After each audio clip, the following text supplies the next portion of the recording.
Добрый день. Сегодня я проведу мастер-класс по изготовлению башкирского бильбау кушак. Бильбау — это один из основных элементов башкирской национальной мужской одежды, так как в старину, как известно, не было карманов, и многие вещи люди затыкали за пояс. То есть это носили монеты, носили кресало, нож, ремень. И входя в помещение, елян снимался, и рубашка подпоясывалась бильбау. Также существовал куреш, один из разновидностей борьбы на поясах, когда при помощи бильбау боролись джигиты на соревнованиях. Кроме того, бильбау используется как шансовый инструмент, то есть при получении раны могли перевязать его рану. А если, например, джигит оказывался в степи без коня, то есть он мог поймать какого-то коня и использовать бильбау в виде уздечки. Кроме того, можно было связать пленника, если там сбежать из плена, там, сделать какую-то веревку. То есть бильбау изготавливался был от 3 до 5 метров и изготавливался из натурального материала. Многие ошибочно изготавливают бильбау, например, как вот известно, на концертных костюмах бильбау изготавливается из атласа или другого скользкого элемента. Но он именно ошибка в том, что он скатывается, соскальзывает и не держит одежду. Поэтому мы будем сегодня изготавливать бильбау из льна. То есть у нас есть такой красный материал, лен, ширина его 1,5 метра. Я взял здесь 1 метр, и вот мы из него изготовим бильбау, который будет длиной 3 метра. То есть берем материал, вот, шириной метр, складываем пополам.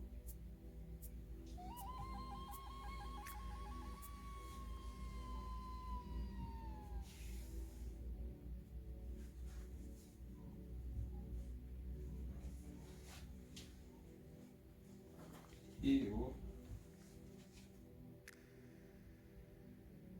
делим.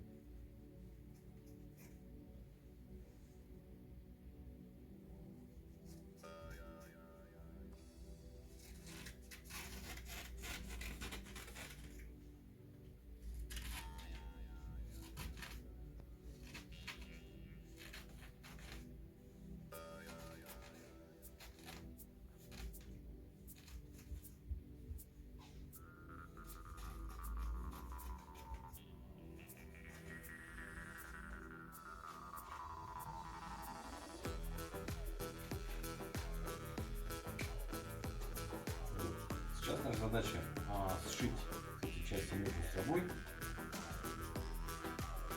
чтобы у нас получился длинный материал.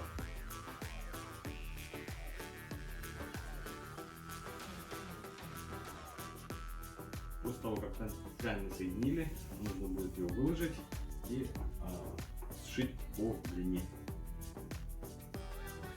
Расточить ее по длине. В этом мне помогает мой ассистент. Это Байна.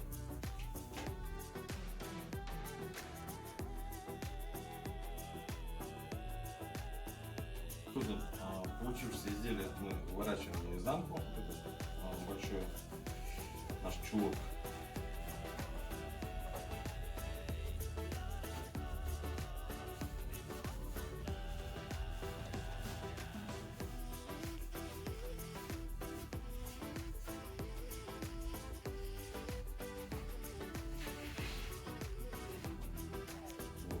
И у нас получился вот такой широкий пояс. Ну, естественно, широкий пояс он такой не годится.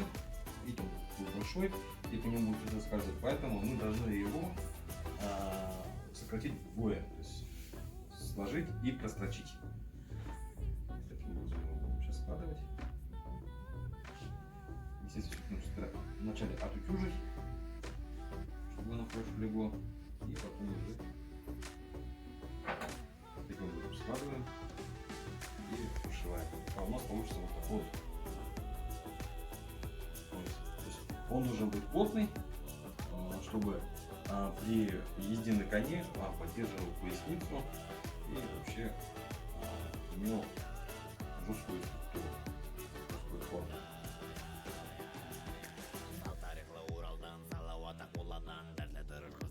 Батырлардан көз алам, билім тілім қалқым тиіп қолын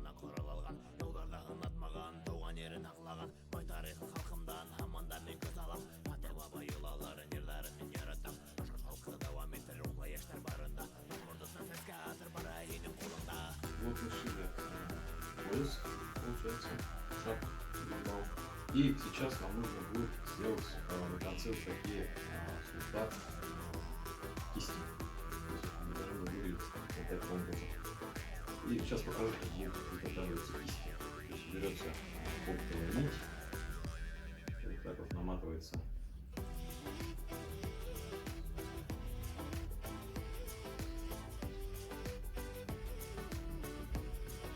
Наматывается на 3 пальчика.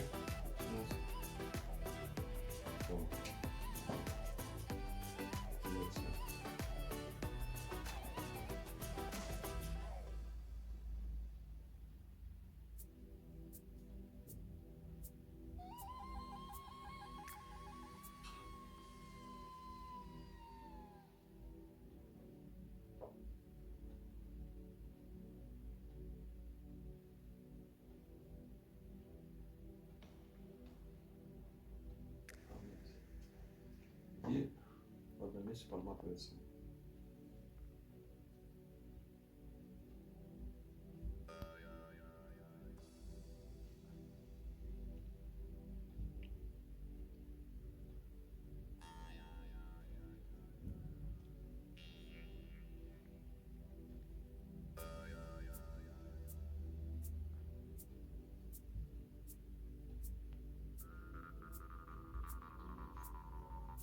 После этого надрезаем и вот так вот выравниваем. Вот это такие ровные кисти. И эти кисти мы сейчас с иголкой подошли. Вот так наш пояс выглядит в законченном варианте вместе с кистями Сухтарма. Сейчас я покажу, как его правильно завязывать. Обратите внимание, если халат у нас запахивается на правую сторону, то есть пояс тогда одевается с левой стороны. То есть два вида есть элементарно, которые используются. Если, например, вы одеваете задачный набор, то пояс он просто накручивается вокруг талии вот таким образом. И сверху одевается задачный набор или портупея. И второй вариант. Если у вас нет задачного набора, просто вы участвуете в каком-то празднике, празднестве, то есть пояс одевается с этой стороны, и вот здесь уже вот, пояс протягивается снизу,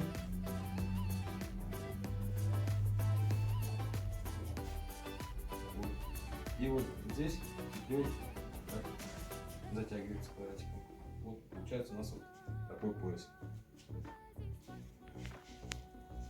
С вами был Юлай Галиуллин. Сидите дома, на самоизоляции, занимайтесь творчеством. Всем спасибо, до свидания.